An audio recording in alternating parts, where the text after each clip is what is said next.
नमस्कार। मैं यशपाल हंस करनाल से ज्योतिष पर वार्ता, ज्योतिष पर चर्चा। आज कुछ योगों पर बात करूंगा। बहुत दिन से मेरी इच्छा थी कि एक बहुत इम्पोर्टेंट योग है जिसका नाम है केमुंद्रम योग, उस पर चर्चा करूं। मेरा ये बहुत मन था, लेकिन इस लंबे अंतरकाल के अंदर मैंने बात कर नहीं पाया, क्योंकि योग ऐसा था जो मैं ऐसा महसूस करता हूँ कि जिस कुंडली में ये योग लगता है उस व्यक्ति को जीवन के अंदर व्याधियां आए चाहे ना आए, लेकिन उसकी मानसिक स्थिति व्याधियों में ग्रस्त हो जाती है। काफ़ी लंबे काल तक मैंने इस योग को छोड़े रखा, फिर कभी चर्चा करूँगा।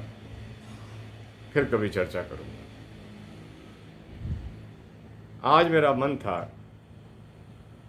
क्योंकि ये जो योग है केमुंद्रम योग, ये चंद्रमा से रिलेट करता है। चंद्रमा अर्थात हमारा मन, और हमारा सारा का सारा जीवन हमारे मन की विचारधारा पर आधारित होता है, और ये योग उसका समर्थन नहीं करता, मन की स्थिति को अस्त व्यस्त बताता है। मेरी काफ़ी सारी बात तो आप यही समझ गए होंगे। मैंने अवहेलना की रखी कि चलो उन योगों को पहले लेते हैं जो हमारे जीवन को प्रगाढ़ उन्नति देते हैं, हमें बुलंदियों पर पहुंचाते हैं। लेकिन आज मैं आपके साथ केमुंद्रम योग पर चर्चा कर रहा हूं। आप अपनी कुंडली में देखना, ईश्वर करे ऐसे योग ना हो। केमुंद्रम योग का स्पष्ट मतलब है कि चंद्रमा के आगे भी कोई ग्रह नहीं है, पीछे भी कोई ग्रह नहीं है। कई कुंडलियों में तो हमने यहां तक देखा कि दो दो ग्रह, घर पीछे कोई ग्रह नहीं, दो दो आगे कोई ग्रह नहीं। चंद्रमा नितांत अकेला पड़ा है। चंद्रमा का अर्थ है मन नितांत अकेला पड़ा है। मन का मतलब यह है कि जो चीज हमारी बुद्धि से रिलेट करती है, जो हमारी बुद्धि को त्वरित उकसा देती है, वो मन है। आत्मा कभी ऐसा नहीं करती। आत्मा ईश्वर का एक अंश है, ईश्वर का एक प्रतिनिधि है हमारे अंदर, जो हमारे को जीवन देता है, जिंदा रखता है, हमारे जीवन का आधार बनता है। और जब हमें जाना होता है, ये आत्मा चली जाती है, शरीर तो पड़ा ही रहता है। कौन गया, कौन छोड़ गया? उस शरीर तो पड़ा हुआ है, कौन छोड़ गया उस शरीर को? आत्मा चली गई, परमात्मा का प्रतिनिधि चला गया। उस पर कभी फिर चर्चा करूंगा। अगर मैं उस पर चर्चा करने लगा तो मेरे अंदर का कथावाचक जाग उठेगा। आज मैं केमुंद्रम योग की बात करना चाहता हूं। मेरे प्यारे बंधुओं, मुझे स्नेह रखने वाले मेरे सब्सक्राइबर्स को मैं हाथ जोड़कर प्रणाम भी करता हूं। आप अपनी कुंडली में देखना, इसके कई उपचार ऐसे भी हैं जो अंदर कुंडली में ही हो रहे होते हैं, हमें पता नहीं चल रहा होता। पहली बात तो मैं आपको ये बता दूं कि ये तो आपने सुन लिया कि केमुंद्रम योग कैसे लगता है कि चंद्रमा अकेला बैठ गया किसी भी घर के अंदर, चाहे लगन में ही क्यों ना हो, सप्तम में हो, नवम में हो, दो घर पीछे या एक घर पीछे नहीं, कोई ग्रह नहीं है, एक घर आगे कोई ग्रह नहीं, केमुंद्रम योग इज फॉर्म्ड। मन अकेला हो गया। अकेला मन कभी कल्याणकारी विचारधाराएं नहीं रखा करता। इंग्लिश में कहा गया है कि empty brain is a devils workshop. जब मन अकेला पड़ेगा, कोई ना कोई चीज ऐसी सोचेगा जो हमारे जीवन की परिपाटी के विरोध में खड़ी हो जाएगी। एक बात मैं आपसे बताता हूं कि कुछ चीजों के कारण ये योग फॉर्म नहीं होता। अगर चंद्रमा के साथ कोई और ग्रह बैठ जाए उसी कॉलम के अंदर, मैं शायद कल परसों ही किसी की कुंडली देख रहा था कि थर्ड हाउस के अंदर चंद्रमा बैठा हुआ है, यूं कह दें तो अकेला ही है, लेकिन नहीं, उसके साथ केतु और चंद्रमा बैठे हुए, शनि बैठे हुए हैं, तो केमुंद्रम योग फॉर्म नहीं होता। क्योंकि दो ग्रह अपना स्वभाव लेकर मन को दे रहे हैं, चंद्रमा को दे रहे हैं, तो चंद्रमा उसी मुताबिक चलेगा जैसे उसे उस स्थिति का केतु समझ लेना, उस स्थिति का चंद्रमा कहेगा। And that man was a very brave person. उसने कई दुखों का जीवन में सामना किया, जिसको मैं अच्छी तरह जानता हूँ, और मैं ये सारा श्रेय उसके उसी भाव को देता हूँ कि पराक्रम भाव के अंदर चंद्रमा का अकेला बैठा होना, लेकिन अकेला नहीं, शनि और चंद्रमा के साथ होने के कारण कैमुंद्रम योग was never formed in his horoscope. दूसरी बात सुनिए आप, कैमुंद्रम योग उस समय फॉर्म नहीं होता जब चंद्रमा तो अकेला बैठा हो, लेकिन उस पर किसी शुभ ग्रह की दृष्टि पड़ रही हो। शुभ ग्रह की, सूर्य की दृष्टि से अधिक महत्वपूर्ण है। अगर बृहस्पति की दृष्टि पड़ गई तो गजकेसरी योग ना बन गया। कहाँ गया कैमुंद्रम योग? कैमुंद्रम योग तब ज्यादा बनता है मेरे बंधुओं जब चंद्रमा के आगे भी पापी ग्रह हो, चंद्रमा के पीछे भी पापी ग्रह हो। उस वक्त वो आदमी को हम कह देते हैं कि he is in the grip of कैमुंद्रम योग। ये आदमी कुछ भी ऐसी विघटनकारी चीज़ को अपना सकता है, एक ऐसा व्यक्ति बन सकता है जो दूसरों को झूठ बोलकर उनसे कुछ लेने की कोशिश करे। मैं छोटे शब्दों में बात कर रहा हूं, मैं उन शब्दों का प्रयोग ही नहीं करता जो वास्तव में कई बार ग्रंथों में लिखे होते हैं।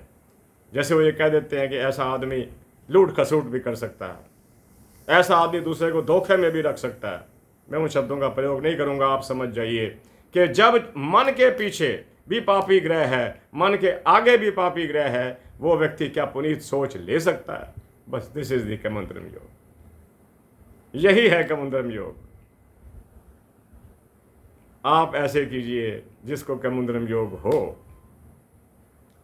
उसकी सबसे बड़ी आपको ये वो मिलेगी, वो दूसरों से नाराज रहेगा। उसको दूसरे लोगों की कमियां नजर आएंगी, दूसरे लोगों के गुण नजर नहीं आएंगे। सारी जिंदगी पढ़ा कैमुंद्रम योग को, 40 साल हो गए आज। कैमुंद्रम योग के लोगों को देखा, मिले, उनकी बातें सुनी। उनके घरों में झगड़े ही यही हैं कि ये ऐसे करता है, ये ऐसे करता है, तू क्या करता है वो नहीं बताना। ये कैमुंद्रम योग है। और विश्वास कीजिएगा, परमात्मा करे किसी को कैमुंद्रम योग ना हो। ये आदमी को निर्धन भी रखता है। वो अच्छे भले पैसे कमाए खड़ा होगा, लेकिन उसकी बुद्धि में ऐसा कोई फेर आएगा, वो उसी पैसे की इन्वेस्टमेंट गलत साइड पर कर देगा और सारा पैसा खत्म हो जाएगा। मेरे प्यारे बंधुओं, मैं कैमुंद्रम योग पर और चर्चा नहीं करता, आप समझ गए होंगे। When the moon is alone in the horoscope, कैमुंद्रम योग is formed, but if it is seen by a good planet, कैमुंद्रम योग disappears। और अगर चंद्रमा किसी और ग्रह के साथ बैठ जाए तो ये वैसे भी नहीं लगता। ये तब ज़्यादा लगता है जब इसके आगे कहीं महाराज शनि बैठे हो और पीछे कहीं महाराज राहु आए बैठे हो, तो फुली कैमुंद्रम योग इज फॉर्म। इसी के साथ मैं इस बात को समाप्त करते हुए अगले ग्रह योग की ओर आता हूँ। कुंडलियों के अंदर एक रोचक योग है, गजब का योग है, रोचक योग। इसका जन्म मंगल के द्वारा होता है। अगर किसी की कुंडली के अंदर महाराज मंगल अपनी राशि में या उच्च के होकर केंद्र में चले जाएं। तो कुछ दिन पहले एक व्यक्ति को मिलने का मौका मिला, उसका सप्तम भाव के अंदर उच्च का मंगल कर्क लगन के अंदर था। कर्क लगन, मकर का मंगल सप्तम भाव के अंदर। मैंने उस व्यक्ति की जिंदगी को बहुत अच्छी तरह से परखा और देखा हुआ है, क्योंकि वो हमारे साथ के लोग हैं। मैंने उसके अंदर एक चीज देखी, उसके अंदर भय नाम की कोई नब्ज नहीं थी, भय नाम की कोई नाड़ी नहीं रही सारी उम्र। उसने अपने जीवन की गरीबी को, अपने जीवन के बुरे दिनों को, अपने शत्रुओं को इस तरह पराजित किया जिस प्रकार जंगल में शेर कर देता। मगर ये रोचक योग में मंगल की प्रधानता है, मंगल का प्रभाव है इसके ऊपर कि ये मंगल की तरह किसी से डरने वाला नहीं है। और वो कहता मैं डरूं क्यों? मैंने कोई जीवन में पाप ही नहीं किया, मैंने कभी किसी का अहित सोचा ही नहीं, करना तो एक तरफ की बात रही, मुझे किस बात का डर है? मैंने एक दार्शनिक के आश्रम के बाहर, जो कि हमारे भारत के ही थे, यहाँ हम नाम नहीं लिया करते, यह हमें सिखाया जाता था गुरुओं के द्वारा, किसी का नाम ना लिया करो। उनके आश्रम के बाहर लिखा हुआ था, जो यशपाल हंस ने अपनी आंखों से पढ़ा है, भय सबसे बड़ा रोग है। भय सबसे बड़ा रोग है। अगर डरना ही है तो अपने कर्मों से डरो, पाप ना हो जाए। ईश्वर से डरो कि वो पाप का फल देने में सबसे आगे चलता है। जहाँ पुण्य का फल देता है, पाप का भी देता है। रोचक योग वाला व्यक्ति, रोचक योग में महाराज मंगल चतुर्थ में उच्च के हो जाएं, अपने घर के मेष राशि के या वृश्चिक राशि के हो जाएं, ऐसा व्यक्ति रोचक योग को स्वीकार करता हुआ अपना जीवन उसी प्रकार जीता है। अगर वो जीवन में निर्धन के घर भी जन्म ले, धनवान हो जाएगा, क्योंकि उसके काम करने की पद्धति मंगल के अधीन चल रही होती है। मंगल भूमि ले दे, बहुत अच्छी नौकरी में ले जाए, या कुछ भी करे, कुछ भी करे, रोचक योग इज फॉर्म। ये रही रोचक योग की बात। पहला मैंने कमुंद्रम का बताया आपको, दूसरा रोचक योग का बताया, तीसरा एक योग जो मैं पहले भी वर्णन कर चुका हूं, आज फिर कर रहा हूं, वो है पर्वत योग। वेरी इंपॉर्टेंट योग है हर्ष को। आप कई लोगों को देखते हैं जिंदगी के अंदर उनको पराजय कभी नहीं होती, बुरा वो किसी का करते नहीं, और ईश्वर उनका भला ही भला करता है। जब 10वें घर का स्वामी, सपोज कीजिए किसी की कर्क लगन की ही कुंडली है, क्योंकि कर्क लगन की कुंडलियों को मैंने बहुत ज्यादा पढ़ा।